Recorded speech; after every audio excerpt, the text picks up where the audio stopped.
दोस्तों यार रिसेंटली राघव चड्ढा जो उन्होंने काफी इंप्रेस किया है मुझे। मतलब अब वो ऐसा लगता है कि वो अब किसी पार्टी को रिप्रेजेंट नहीं करते हैं, वो एक ऐसे सेक्शन को रिप्रेजेंट करते हैं। अलग अलग सरकारों ने शोषण करती आई है, मतलब जो मिडिल क्लास है, जो सरकार है वो टैक्स के रूप में पैसा जो है ऐंठने की कोशिश करती है अलग अलग तरीकों से। और उनको गिल्ट में भी रखा जाता है, तुम क्या ही कर रहे हो, सोसाइटी में क्या ही दे रहे हो। और हमेशा देखना मिडिल क्लास जो है ना उसी को ये रहेगा कि देखो इसने इतना डोनेट कर दिया, देखो इसने, मतलब डोनेशन जो कोई अगर डोनेट कर रहा है पैसे तो मिडिल क्लास सबसे ज्यादा खुश होता है। लेकिन उसको ये नहीं पता कि वो खुद कितना डोनेट कर रहा है, क्योंकि जब वो टैक्स में पैसा देता है, उस टैक्स से सरकार जब राशन फ्री में घर पे पहुंचाती है लोगों को, जब उस टैक्स के पैसे से जब फ्री में अकाउंट में पैसे दिए जाते हैं, जब उस टैक्स के पैसों से फ्री में इलाज किए जाते हैं, तो मतलब जो मिडिल क्लास है वो डोनेट ही तो कर रहा है। और अलग अलग सेक्शन को एजुकेशन भी फ्री में दिया जाता है।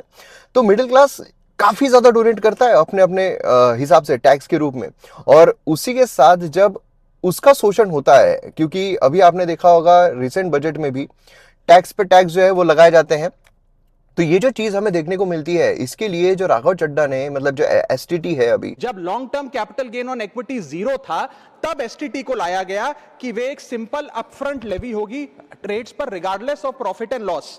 लेकिन अब सरकार ने long term capital gain tax भी लगा दिया, एसटीटी भी लगा दिया। Long term capital gains tax है, इसको हटाने की राघव चड्ढा ने बात की, जो बहुत ही अच्छी है। तो एक जो रिप्रेजेंटेटिव होता है वो एक पार्टी को रिप्रेजेंट ना करते हुए आम जनता को जब रिप्रेजेंट करना शुरू करता है तो वो किस तरीके के मुद्दे उठा सकता है।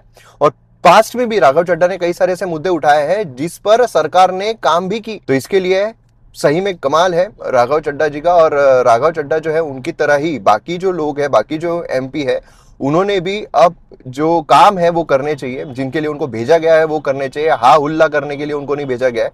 तो काम करे, अपने जो सजेशंस है, क्रिएटिव सजेशंस है, वो प्रोवाइड करे, जिससे कि हमारा देश आगे बढ़ सकता है।